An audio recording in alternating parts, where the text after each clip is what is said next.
Sneer finished second, beaten half length, and So Darn Hot was 5 lengths behind in third. Why is So Darn Hot going to turn the tables today? Well, you know, I'm a big fan of horses improving and having the race under their belt. And on this day, Sneer had already had 2 races under her belt while So Darn Hot was making her debut. Going a mile down in South Florida. I thought she ran well enough first time out. And I'm just hoping that Sneer, who will now be making her 5th start, finds a little pressure from the inside.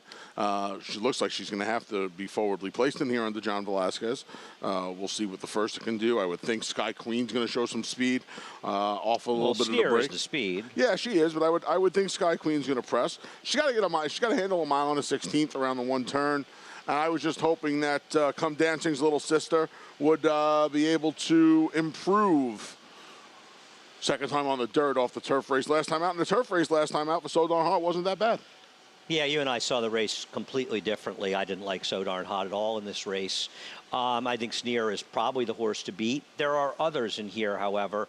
I'm taking a shot with the 4 Thankful. I found a stat for trainer Todd Pletcher with second-time starters going turf to dirt maidens. He's won a 33% of the time.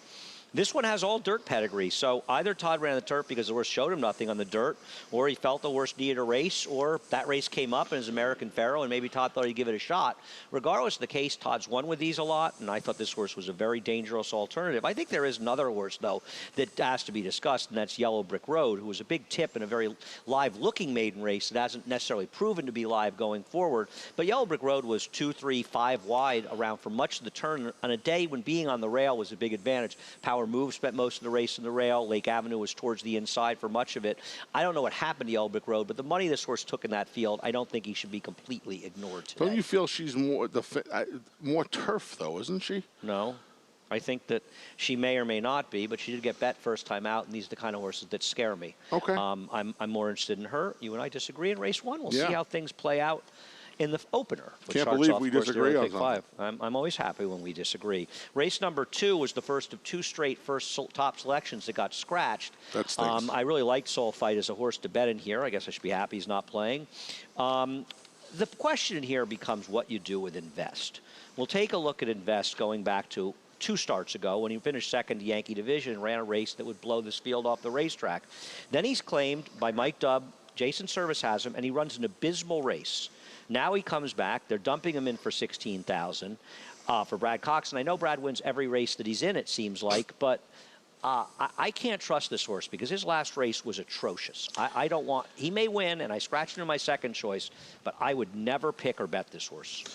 Yeah, so I think the problem with last time with Invest, I don't know if he wants to sprint.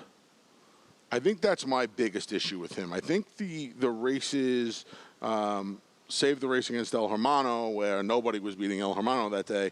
The 2 distance races, especially the race back in January at Aqueduct around the one turn, is just light years better than anything he's run. Remember that U2, there was a video that U2, the band, did, and they had that quote from I think it was Ronald Reagan saying to George Bush, voodoo economics. You have like voodoo handicaking. How is it voodoo handicapping? Horses broke his maiden on going in a sprint. Horse broke his maiden in a sprint on wet tracks. If you think that's the reason he didn't run well last time, we'll have to agree to disagree. Yeah, I also don't think he wants to be forwardly placed like he was last time. I mean, I don't. When he broke his maiden before getting disqualified, he was forwardly placed. Andy, I'm just pointing him out. That race was not the. He was forwardly placed the time before that, and he finished second and ran a figure that would blow this field out of the water. Once again, we'll have to agree to disagree. You know, sitting second going a mile is more I often think he than not is a stumped the little joint different. up last time. I think he's probably the horse to beat today, but I don't want any part of him at a short price. I don't believe there are excuses to be made for him. You do. I think he just was bad in a race he was supposed to run well. It'd be one thing if he ran second in that race and the Ritter ran well. He had absolutely nothing in there. I don't get it. Yeah, he was under a ride for a half mile. The race was won on the front end. I don't get it. You know, Violent Delights never wins. I scratch into Prince of New York, who I'm not overly enthused about, but I guess with Prince of New York, he's supposed to be somewhat forward, though I think Invest is going to be – see, I think Invest is going to be in front in this race. And I think Violent Delights and Prince of New York will be behind him. We'll see how aggressive Luis Saez is. I scratched into Prince of New York. I didn't love him either. His last race was fast enough to win. I just wanted alternatives. In No, here. this My is best alternative to price was scratch. Yeah, I don't blame you. This is not It's a tough race to take yeah. and best. I'm sorry, but I've noticed a lot of races today and tomorrow. There are short price horses that can all win, but I would never bet my money on. Yeah, and I don't think you're running the window to bet invest either. I'm not. Anthony. I'm not. I think I put them on top just because I feel like with the run that the Cox barn is on. Yeah. I But they're think winning he's with more horses reliable that than, aren't as shaky on paper as this horse. And this horse is very shaky. He may win. Race number 3. Speaking I of picked shaky. the Christophe Clement horse. Nice pedigree, a half to Epping Road. After that maiden, they won first time out with a New York bred against Opens that won the last race here, I think, a week ago Sunday. You know what I think I never realized? What? That Epping Forest was a half to Storm Prophet. Do you know that? And also a half to Sue. Sue, yeah. Epping Forest is a nice horse. Anyhow, you and I had the same picks here. We both scratching to make mischief. How about it? I mean, there's not much to It's really. just guessing. Yeah, it's a guessing game. And again, as opposed, and this is not picking on Mark Casse, but as opposed to Brad Cox, who seems to be winning every race he runs in, Mark's horses have been having a hard time finding the winner's circle. And now Jamie and the barn, the folks here in New York do a fantastic job. You know, eventually the doubles turn into home runs, and I'm sure these horses are going to start winning. Look, it's a little bit of a guessing game here on the whole. Mark's pretty reliable with first-time starters, and I think you just got to, you and I were both on the Clement horse, a little less confidence now with the 6. But what about the 4 Pleasure Luck? First time out for Mark Hennig and Alan Brodsky. They've had success together. Just thought this horse was a little dangerous. I think this is the first New York bred 2-year-old race of the year. I think so. I believe it is. One tomorrow as well Yeah. for the boys. You got Michelle Nevin with a first-time starter. It seems to be a homebred. We'll see. The Dam was actually okay. Mm-hmm. She won 9 of 36 starts, so that horse could be a little dangerous. The 6 Make Mischief is a half to Spiteful Kitten, for whatever that's worth. It's kind of more turf, but Spiteful Kitten actually is effective, if not more effective, on dirt than turf. I scratched into this one as well. They spent a lot of money, but we'll see what the board looks like, and it's really just a lot of guessing. But like you, I agree. I thought Cocapelli, the 2, and Make Mischief for the main 2 players. When one scratches, as you say, you're sort of left holding one, and you never have real confidence because we're guessing with these firsters. I also feel like you have to include, in a race like this where you're guessing with firsters and there's no work tab or pedigree that's going to overwhelm you, I feel like in these races you almost have to include a horse that has some experience. The number 3, Jill's a Hot Mess, inherits the rail with the scratch of Cocapelli. Showed a little speed first time out against Open Company in Florida. Ships up first time Rob Atras, first time against New York breds. I wouldn't leave this one out of multi-race wagers. Okay. I can't argue those points. I have no interest in this horse, but you're right. Horse, probably the speed and the experience certainly helps. We've seen so many times. Short run to the turn. Matters. Yeah. Race number 4 is another one of those races with a horse that's just impossible to take, and that's the one Chief Know-It-All. And look at Chief Know-It-All blowing the doors off Mills that you have on top, and I have second. How do you trust this horse was scratched, Anthony, I believe, in going to the post in a race before the break. I believe you're right. I had forgotten. At a shortish price. Maggie will have. Well, Maggie was probably out. See, the problem is, where's Steve? My best source for this, Steve probably does know. But I remember the horse was scratched, and I mentioned it to Nick Tamaro the other night, and he said I think the horse was scratched, a late scratch. And then I thought, you know what, this horse was scratched. I think going toward some point behind the gate. I want to say behind the gate. Some point between hitting the racetrack and going to the gate. Yeah. Whether left it was left the 4 paddock. minutes before, horse right? Left the paddock, Right. I think that's true. I don't. And how do you trust a horse that Danny Gargan was having so much success with, even Eddie Keneally, and they just kept dangling for less and less money, and now claimed by a very low percentage barn? This is a tough horse to take at a short price. He could win, but I don't want to touch him, and you don't want to touch him with a 10-foot pole either. And to Andy's point, whether he was scratched or not going to the gate, it's 5 months now. It's not the 2 months since it's not the 2.5, 3 months since the March 15th last day. Nobody claiming a horse and going off the other person's training, as they like to say. Correct. There's no running off. Right. There's no running off the prior training at this point. It's 5 months.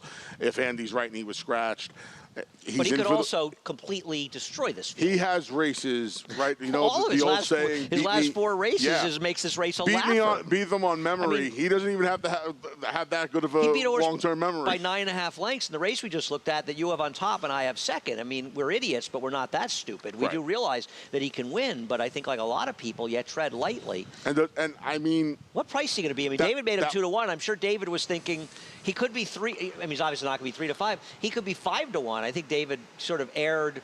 I don't know. I think David did the right thing because Yeah. based on what you say up here a lot as well, not just about speed, people like ones. This horse crossed the wire first in his last 4 starts. He was a vet scratch February 2nd. Now, I don't know if that was before or post. That's what Steve just texted me. But I think that was whatever. And that was a quick turn around on the entry, He's right? like Billy Preston, January who's the 5th Beatle. He's like the 3rd member of Talking Horses. January 18th to February 2nd, just right on the 2-week button. So that was pretty impressive how you did the math there. You just got that 14 days, like right away. You didn't even flinch on that. I've had a lot of time to practice. You really have. You didn't even need the abacus for that. I smoked cigars, bet horses, and worked on my math during the break. Yeah, I mean. So you picked Mills. I did. Who, after not being able to get to the winner's circle since I had hair, put together 2 straight Turned into wins cigar. at Aqueduct. Right. He won 2 in a row. Well, listen, I love Mills, you know. I remember somebody got mad at me and said I was being disrespectful up here to Mills because I said he just wasn't the horse he once was one day. And I said, the guy, nobody loves Mills more than I do. I love Mills. He's always been one of my favorite horses. But, you know, reality is reality. I didn't have my form in front of me when I had my debate with Dr. Burney. Dr. Burney owns this one with my man Eddie Barker. I said, you know, this horse used to run. This was a good claim. This horse used to run on the turf too. This horse has no turf form. 4 for 30, Doc, with 240,000. Who told you he had no turf for him? Dr. Burney. He was actually more of a turf horse for a while. That's what I tried to tell him, man. He didn't want and nobody that guy's listens. your doctor? You're going to go in for a He's checkup one day and find out that he's going to be holding your spleen when you walk out. So I told him, I said, listen, you write scripts and I write on racing forms. It's a different story. I don't know. I'm just worrying about your well-being. Dr. Burney saved me in more ways than one, believe me. He saved me. What would I do without you? Exactly. He should be my best friend. He's a gift to the world. Dr. Burney, you're a gift to the world. It's the absolute truth. But look, where would I be without you? I don't know. I'd be walking from the Hempstead Avenue station. I thought Mills was the goods today. I don't know. He's the goods. He's the second. He's the second likeliest winner if you don't like the favorite. I don't know. I like Scarf It Down. Well, you have second. I mean, we're funny? Not a Brickley. I was just about to say he doesn't win like as prolifically as Mills does. It's amazing. Because all of a sudden Mills is a win machine. No, Mills what? Mills has got 8 career wins and 68 starts. My guy's got 5 and 40.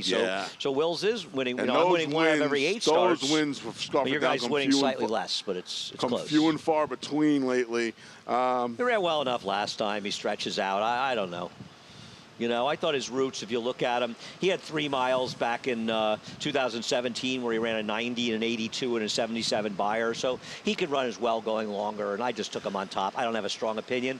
But I think in this case, you start looking at the race, and there just are limited options if you want to beat the one. Yeah. I think that's what we both want to do. And I don't trust Street Trust in here, dropping down. I mean, I don't think I put this stat up, but because he won't be the favorite. But Dave Canizzo's 1 for 13 in routes, dropping 50%, 3 for 32 with a 50-cent ROI. You're hoping the recency of the form. He's just running against better horses, but he hasn't done much running in those races. No, he hasn't. But he's obviously not impossible. Right. Race number 5 is a very, very tricky race as well. Now, it's not a dissimilar situation, but it's not the same. It's not that Shiraz is bad, and we'll take a look at Shiraz 2 races back when he finished 3rd, and losing to Outrageous Bet and Morning Breeze, horses that would be heavy favorites in a race like this. Talk about not winning. He just doesn't. I mean, this guy, he does not want to win. I remember I bet him a bunch of times in a row, and he kept having trips, and then I realized he keeps having these trips because he's finding ways to lose. You pick him. You're going to pick him second. He's kind of horse you put second, and then you decide where to fill the slots in around him. And I didn't pick Bad Guy because I knew you were going to pick him because you tried to beat Spirit Animal with him the other day. Yeah, that was a good scratch, Rudy. Very good scratch, Rudy. Good find in that race in the book for today, Rudy. Yeah. You don't think he was going to win? That was something, huh? Yeah, he ran well. Speaking of Rudy has well, that's a bit of an now. illusion, the Spirit Animal race, because all the other favorites didn't show up, and I think it made it look like he ran better than he did. Not that he didn't run well. I was with Phil at Bay Park, and he's like, who was second and third? And I told him, he was like, I was like, yeah, I know. The rest of it makes very little sense as to how this unfolded. They just didn't show up. Yeah. Just like you said, this horse has to be respected. You're a fool if you're closing the early pick 4 or pick 5 and you don't have Shiraz on your ticket. But you're also a fool if you don't have somebody somewhere, whoever it may be. At least 1 or 2. Yeah, to protect. Andy and I kind of found the same 2 horses. I was going to go to Bad Guy. I like Bad Guy because when Rudy claimed Bad Guy, he got him to run his best races on dirt. Well, they're not that much better than his pre-dirt race, to be fair. Enough. They're not that much better. He didn't have the cleanest trip the first time he ran them. And then he came back and he won. Raylu butchered him. We love Raylu. He He knows. Raylu, Let me tell you something. Raylu knows. He did Raylu's know. not afraid to admit. Raylu was not He happy knows. that night. He Believe me, I knows. spoke to Raylu. But you know what? He gave him a great ride the next time, and he made up for it. He did. And but congratulations to Raylu, who's going to ride in his first Classic on Saturday. He's got the mount on Jungle Runner. He's a great man, Be Raylu. great to see. I always thought Bad Guy was probably more of a turf horse, and Rudy got him to run slightly better on the dirt than the prior connections, and I'm hoping that he gets him to run a lot better on the turf, and I think he's going to be 6-8 to 1 today. Well, I'm going to use him. I don't feel dissimilarly. And to be fair to Raylu, and I'm sort of kidding him, he made some mistakes, but he also got a little unlucky in that. He did. Race. You know, it wasn't all because, you know, he was making mistakes trying to do the right thing. I think he just got caught in a bad spot. And frankly, it all started because the horse got eliminated at the break.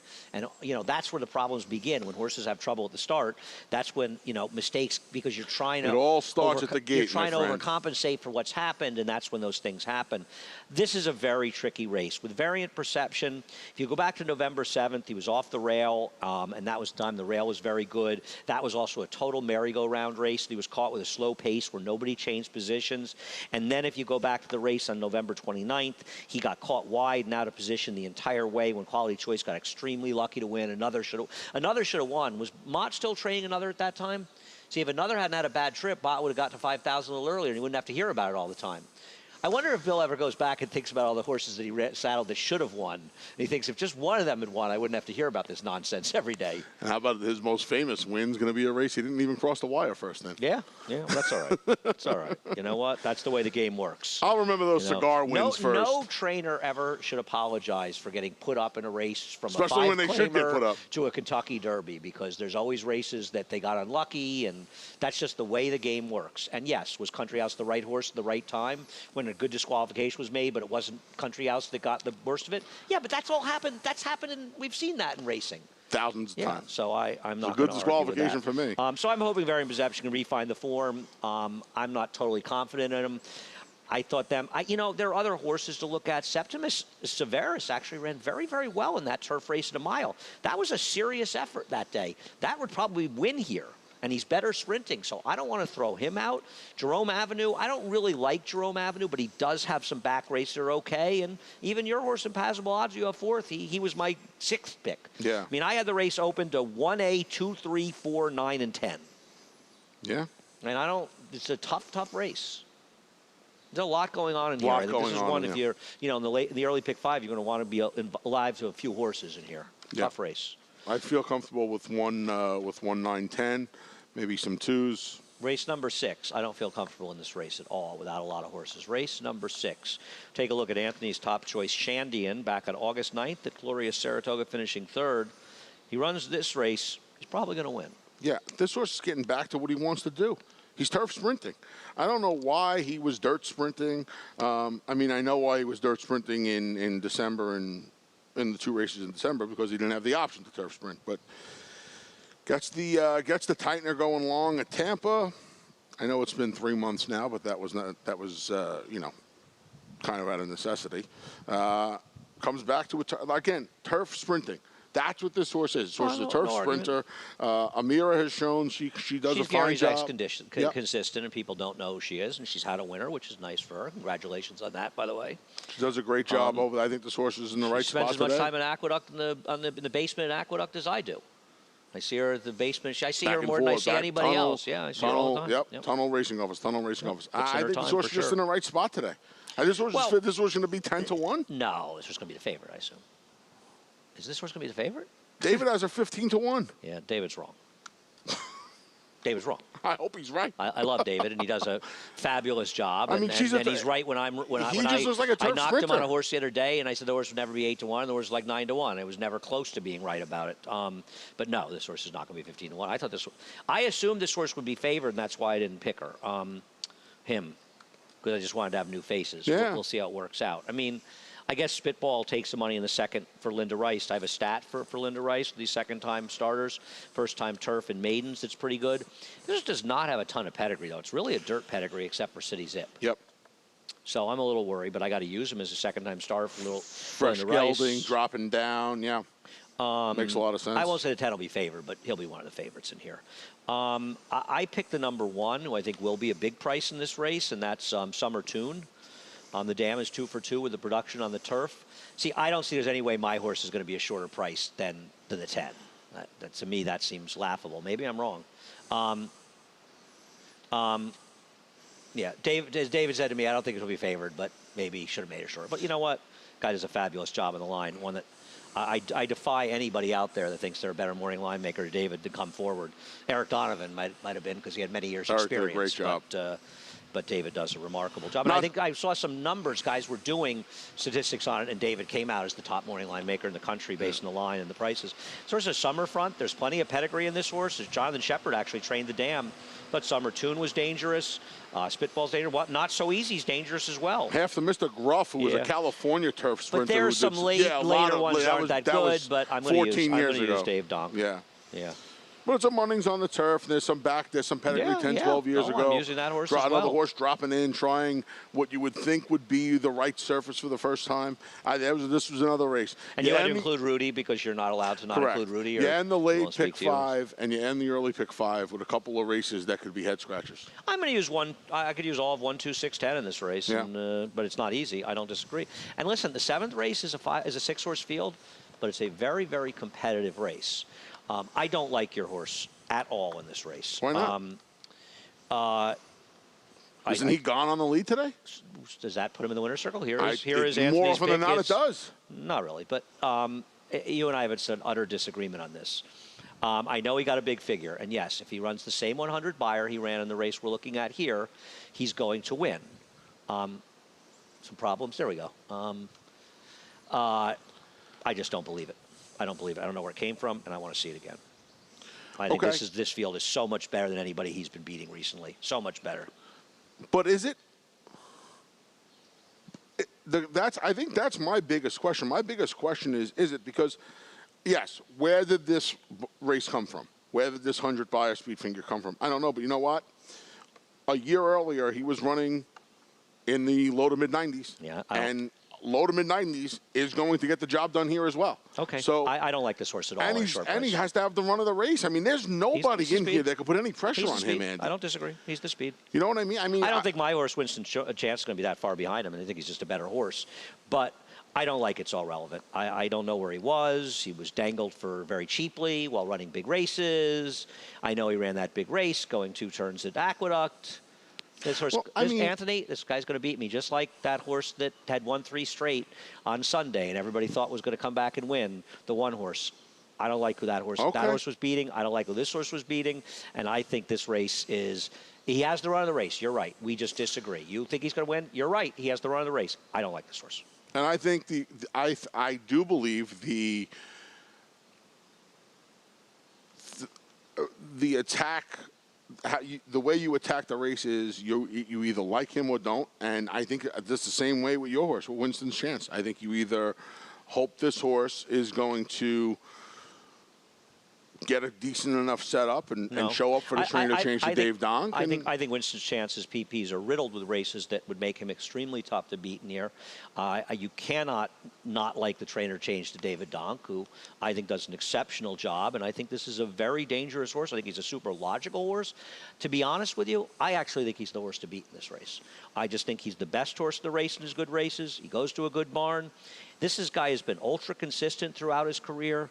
And it's not just running at Finger Lakes. It's running against good horses. He's come to New York and run well in his races.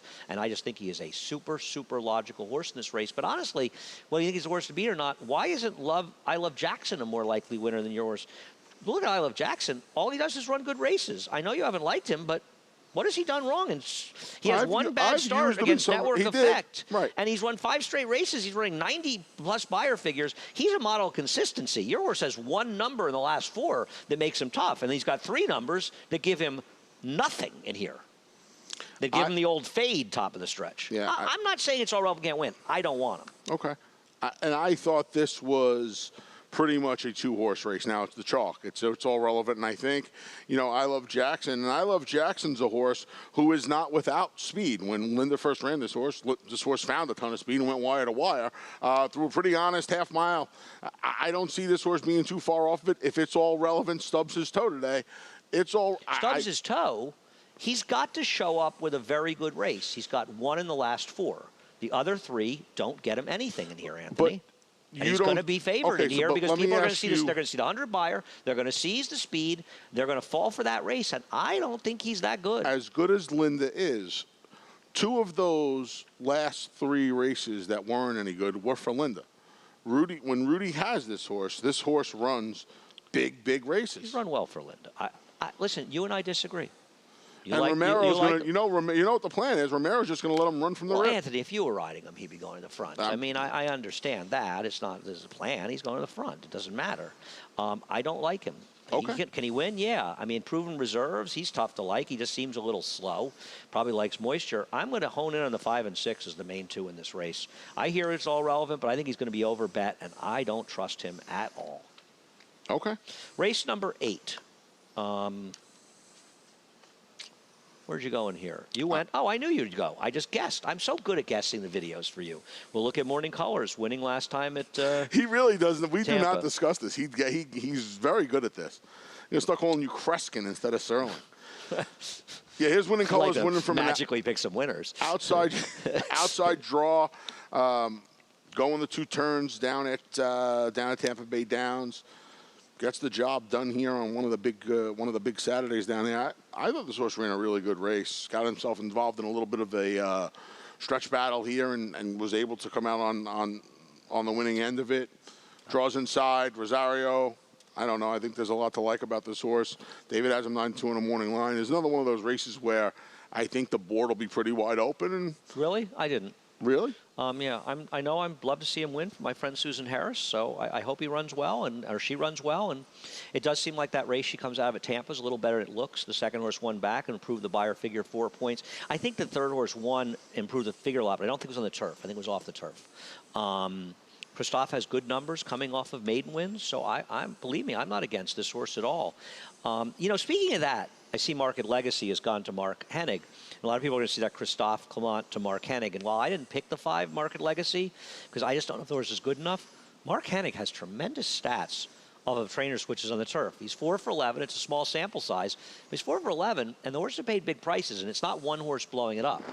He's won in these situations. That's consistent. So you're saying it's a consistency there. Yeah, I mean, I just thought that was a dangerous stat. Astoria Kitten might be favored and can win here, stake-faced. I assume David have Astoria Kitten, the favorite in here. I guess the horse to beat. I'm going to use the horse. I don't think the horse ain't great shakes. Well, that's what I meant by yeah. I mean, I would assume she'll be the favorite, but I don't know if you can make her a solid favorite. No, I'm going to use 149. Maybe I'll use the 12. Summer at the Spa. I don't know if she beat Summer at the Spa first time out though, with the blinkers off and the Lasix and the trainer change. She's like all too much going on. Not a big fan of I put her 3rd because I don't. Your horse is my famous 5th pick. I don't like equipment changes off of victories more often than not. I took Barrel of Destiny off the Mike Maker claim. I've always thought this horse was kind of interesting. Mike Maker saw sign a claim in this horse and claims her as a 5-year-old.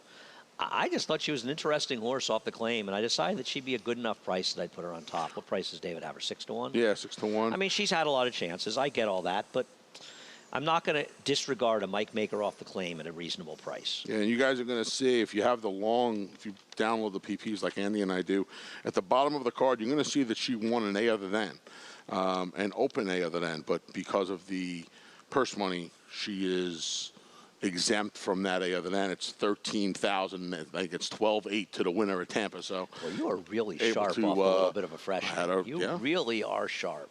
You got the friend of mine comment on your outfit, by the way. He's very jealous. A friend of mine. He's a big A fan. Okay. And Very he's good. a little jealous. He said to me, "What is the Big A wearing?" And I said, "I'm extremely jealous." Summertime, man. You know that the Belmont Stakes is going to be run? We have a 5:42 schedule post. Normally the race goes a minute or 2 later. You know that Summer comes in on Saturday at 5:44, so the Belmont Stakes is going to essentially usher in Summer this year. Wow. How cool is that? That's cool. awesome. I love it. Beast approves. There's an Eric Romer movie called The Rayon Vert, the Green Ray. It's about some sort of, a mythical thing that out if you're on the beach and you're watching the sunset, when the sun is just as it's setting on the beach, you see that green ray come across. Great movie, actually. Just saw it again recently. Where did that come from? Because I was thinking of the summer, you know, the Oh, change the summertime? seasons, and I was thinking about those sort of moments. Yeah. And I'm sure some of the people Think watching of all have the summer seen, songs, seen those right? Eric Romer movies. They're great. Yeah. You should add them to your repertoire after you see all the Truffaut movies. Okay. You would love the Truffaut movies. You So would love. let me not write this down. Because you're such a softie at heart. You would love I Stolen, am. I'm a big Stolen mush. Kisses. Can you watch movies with subtitles? Yeah. Okay, Stolen Kisses. Stolen Kisses. I'm actually going to write this down. All-time greatest movies. It's the somewhat of the sequel to the 400 Blows. Are you aware of the 400 Blows? 400 Blows is one of the greatest movies ever made. It's recognized as it's about Never heard of it, actually. Antoine Doinel as a child. It's about Francois Truffaut, his alter ego, Antoine Doinel. Okay. Come on. I know all about alter egos. There you go. I promise you watch Stolen. You will love Stolen Kisses. You will say, "I can't believe I haven't watched these movies." All right. You got it. Race number 9. Critical Eye. I knew we'd agree here because you're keeping the chat. There we go. By the way, let's give a little love to Critical Eye and Scott Schwartz. I was about to say the pink. Yeah. Made famous by Hey Bob. I want to say it was made famous by Hey Baba Lulu. Wow. You're really digging back. I was a big Hey Baba with the plenty of Grace stretch stools and the ladies and all the winter steak. I was a huge Hey Baba Lulu fan. John Beach. 12, 13-year-old kid, fat kid running around Aqueduct screaming about Herb Macaulay and you were a 12, Mitt 13-year-old fat kid running around Aqueduct. Gee, I hardly remember that. Now I'm a 43-year-old fat kid running around Belmont Park. Hey Baba Lulu was one of my favorites. By the way, Anthony was one of my favorite people to track even before I knew him. There's just something about you, even though you were just completely out of control, that I knew you were a good guy. I like almost everybody. Just sense it. And we didn't always get along. We never really but then we got along. I got along very well with your dad. So, anyway, we'll start with Rodzikowski. It's a model, right? She is a model. Yeah, she's been in some movies, and she was most famously known for the Blurred Lines video with Robin Thicke. Okay. Wasn't he a talk show host, Robin Thicke? That was Alan Thicke, his father. Oh, that was his And father. he was in Growing Pains as well. It's no worse than a lateral switch from Byron Lynch to Graham Motion, who's been doing so well. By the way, hats off to Graham Motion for shipping over for the coronation on Saturday at Sharing, Ascot, right? because that is not a particularly strong group. He's found himself in a very smart move by him. She can win. She's the speed. I'm not sold. 6-year-old mare, kept keeping her in training. Didn't debut until her 5-year-old year last year. Yeah, to be fair, I didn't love her in the beginning. Yep. And But she's she going to be a kinda lot better grew than I on thought you. she would be. She's good. been fantastic. Listen. Took a shot last time. Can't blame him for that. Yeah.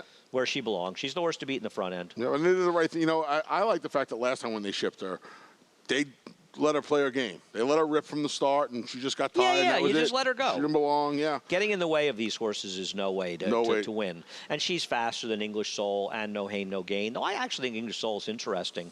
And, Ray handled a good job with her. Jack Sisterson's been doing very, very well. I still would run her on the turf. I think she's a better turf horse than dirt horse. I think the reason she's done so well in the dirt is the opportunities were there in the dirt. But the reality is I always thought she was a better turf horse. And I think I agree with she's a better turf horse, but I think she's able to use her speed. Her speed's a little more dangerous. She's not that fast. So on the turf, no, you're right. She's going to be able to make turf races have a lack of speed in them. So she's able to make the lead in the turf races. Dare I say it? Come on. Yet another great point. Yes. I believe, like you, if more mischief, and this is her winning the Biagio's Rose, Bobby Robato? Bobby Robato. Yeah. Yes, sir. I believe if she runs back to the form she started showing in the last 2 races, she's going to win this race. She fooled the announcer here. The announcer thought she was going to run away and hide here, and right here she probably having a sandwich. She kind of went. No, I wasn't eating a sandwich. She kind of waits on Newly Minted a little bit, and then Manny gets after her. Newly Minted is no bum, though. Newly Minted is no bum. She came back and just got beat in the Heavenly Prize Invitational. Yeah, she got good. This was a nice effort. She gets a similar kind of setup today, right? You got Rodzikowski. I know. See, English Soul from the inside. I know it's a mile out of the chute, and Joel can do what he wants. I almost think, though, he has to be a little aggressive with her today from inside. So that puts a little pressure on Rodzikowski. We'll see what No Hain, not No going to be Gain. far out of it. Yeah. I don't think that Manny and Chad are going to want to be too far out of it. Got the nice draw outside. He doesn't really have to worry about the great Johanna, who's going to come from behind. So he's just going to be sitting out there, first run on them. Can we give a little love to Mrs. Orb and Mike Maselli? She's not fast enough to win here, but man, did Mike do a good job with her. She don't owe me $1. I had her on you all the big liked days. her every time she won, I think. She was on a nice run. At least 3 of them, I think. Yeah. I did. And the Great Johanna improved last time, too. I mean, Yeah. obviously, she's not good enough to beat the favorites, but these horses improved over the winter and should be respected to a certain sense. I mean, everyone in here is good. And, I've always loved No Hain, No Gain, a horse that Toby Sheets, of course, was part owner of, and, Steve Asmussen. But, Toby's never going to get the credit he deserves around here for the job he's done with these Asmussen horses for so long. and he's been here for 15, 20 years. Right, and consistently win. And just to keep the job for that long means you're obviously doing a lot right. In this game, anybody that keeps a job that long is doing a lot of things right. Was talking to and somebody she's about a nice horse. Was talking to somebody about that the other night, how the longevity with the trainers and the assistants, right? When you think back to Bobby Frankel, who, of course, Chad Brown learned under. He had Umberto and Jose Cuervos with him for 35 years. I've seen Jose in a while. I haven't seen him either. You know what it's like to be – people around here don't – their marriages on – There's a lot of loyalty at the racetrack that people don't realize. A lot of it. I mean, you can go – all of these guys and gals that stick with these trainers as the assistant, and Toby's done an amazing job. And Toby was one of the examples I used. Steve Asmussen's had Toby working for him for – I mean, it's got to be 15 years, 18 years. I remember when I was at the Post, Toby was working for him, and I've been gone from the Post for 16 years. He's certainly been his assistant for longer than I've been working here, and I've been here 12 years, and feels like it's been longer. I want to say it's 20 years. Maggie probably knows. Maggie knows. And Toby It's probably 18, 20 years. Did you cut Toby's hair yet? No. We got to figure that out. Maybe next week, when it calms down a little bit. Been a little busy. I think Toby's going to back out of that. I don't. Toby He's after he's called out, he called Tom. He's afraid he's going to wake up in the morning and look like me. He's ready. He said he's ready to roll. Race number 10. Race number 10 is a bit of a mess. Would you not agree? I have like 7 or 8 numbers open. Devil's Rendezvous. I like that name. Devil's Rendezvous, yes. Well, I like it. Daredevil and Wall Streeter. It's actually a very clever name. It's really a clever name. I like that. Yeah. What do you like about this guy? Or gal. I was gonna. This horse was gonna kind of be like the sneak, snarky second pick, scratch into top pick when the also eligible doesn't get in, and now I see the morning line at 6-1. There's no sneak about this. So this horse took. Can I tease David? Sure. And say David made the other one 15-1 and this one 6-1. Right, and I would have thought they would have been reversed.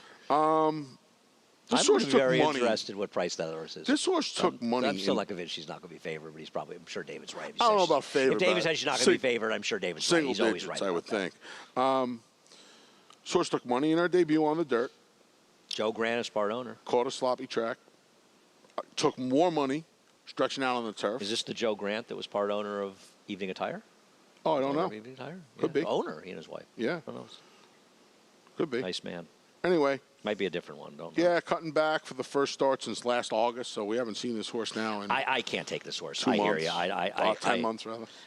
Not my kind of cutback, but there is pedigree, so maybe the horse will be better sprinting. I mean, this race. Listen, I'm not getting on a soapbox and saying we did the can't same win thing, right? It's like you put Abby Normal second or third, and then you start to craft around her. Speaking of Abby Normal, here she is. Here is Abby Normal. And doing what Abby Normal likes to do, which is lose races that she could have won. Now, to be fair to her, she hasn't been a super short price. A lot of her starts. So a great name. You got Abby Normal and Frau Blucher, 2 Young Frankenstein references. It's one of my favorite lines. Whose brain was it? Abby somebody. Marty Feldman, one of the greatest character actors. So great in those movies. Anyhow, I'll feel bad if she breaks her maiden because I don't know what to say. Don't know what to do with her next. Yeah. I picked Pippi. I'll tell you something interesting about Pippi. Pippi, Promising Vow, was a turf horse. She won 2 or 3 starts. While the foals weren't really turf horses, they weren't really turf sires. Freud is far and away the best turf sire that the dam has been bred to. So I thought that was very interesting about Pippi, and I'm just guessing with her. They tried to get her on the turf in her first 2 starts, so they clearly wanted the turf. They never wanted the dirt in the first place, so that's why I end up with her. Funny Pursuit scares me. Is Funny Pursuit still being ridden by Joey Martinez? I did not. I got the changes from Johnny I as he was announcing them before we went on air. I still have Joey Martinez. Cam got an 88 buyer on the turf, won 4 or 5 turf starts, produced 2 turf winners. They weren't very good, but there is turf in that one as well. And I even had the 7 Serial Lullaby in there for my man Gary Gullo. The Dam's a 3-time turf winner. She was cheap, but she was a turf horse, so why not? Have her as well. He hasn't won with a first-time turfer in a while, though, the last couple of years. 1, 2, 6. Remember he had that one they liked that got nothing. I think it came back and won in the dirt. On the dirt. The Laura's Posse? One in the slop, closing the last race in the meet 2 years ago. I don't. Who knows? Maybe 1, 2. I'm closing. My late pick 5 will be closed, and pick 4s will be closing to 1, 2, 6, 7, 9, 11. Yeah, a little one. A little bit, just a smidge of one. A big brown. I don't know. Just want to. I don't want to let a horse that has some experience beat me in here. Puffer, of course, had the very well named his boy Elroy the other day. Love that name. It's great. Little ones. Okay. 1, 2, 6, 7, 9, 11. Have you done the Belmont card yet? Belmont's done. Belmont card is done. Really? And in the stake races, do you have any particular opinion of anybody you really like? I'm assuming you picked Tiz the Law. I did pick Tiz the Law. I'll be taping videos tomorrow, by the way. I did pick Tiz the Law. I thought, you know what? I know the fields aren't huge. There are some really good. That Woody Stevens. I think any of the 5 can win the Woody Stevens.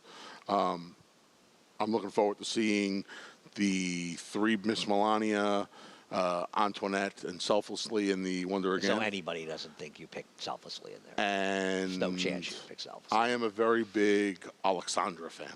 I'm looking forward to her taking on the boys and getting back to a place where she's 2 for 2. Good old Belmont Park in the Jaipur Invitational. The Jaipur's a very, very... Hidden Scroll.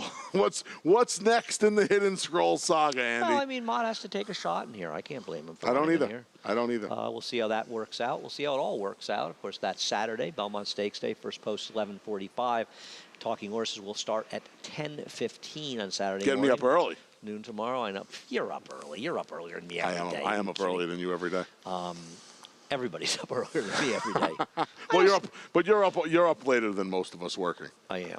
And watching French movies apparently, and no basketball right now, but Stolen Kisses. Stolen Kisses. One of my all-time favorite movies. Anyhow, what I really want. There's all he's asking for you is for you to join Naira Bets. If you're not a member, head on over. Free $25 play, plus we will match up your deposit up to $200. Use the promo code BELMONT25. Details at NairaBets.com. Let me also add, follow Naira Bets on Twitter at Naira Bets. Yes. Get all sorts of information about what's going on. So follow Naira Bets on Twitter if you're not following them as well. We are out of here. See you tomorrow? I will see you tomorrow. Maybe I'll see you later today. You going to be in your office doing the show? No. Going to do the show from home one more day, and I'm moving in tomorrow. Okay, good. We're doing the HRNs. We team up with NBC Sports Audio for our Belmont Stakes coverage, and we're gonna pot up together tomorrow morning. Anthony and I are 2 of the few people that are all the way upstairs at the watchers on the wall Belmont here at beautiful Park. Belmont Park. Anyhow, Johnny I, the voice of New York racing, up the next best with a reprise, the Scratches and Changes.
Hello, racing fans, and once again, welcome to beautiful Belmont Park.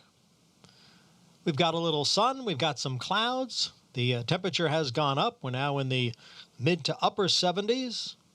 The main track fast, the turf course is firm, with the portable rail out at 18 feet on both the Widener and the inner. There's a jackpot carryover in the Empire 6 of $122,786. In today's first race, scratch number 7, Lemon's Medallia. Scratch number 7, and note that all horses will carry 2 pounds over.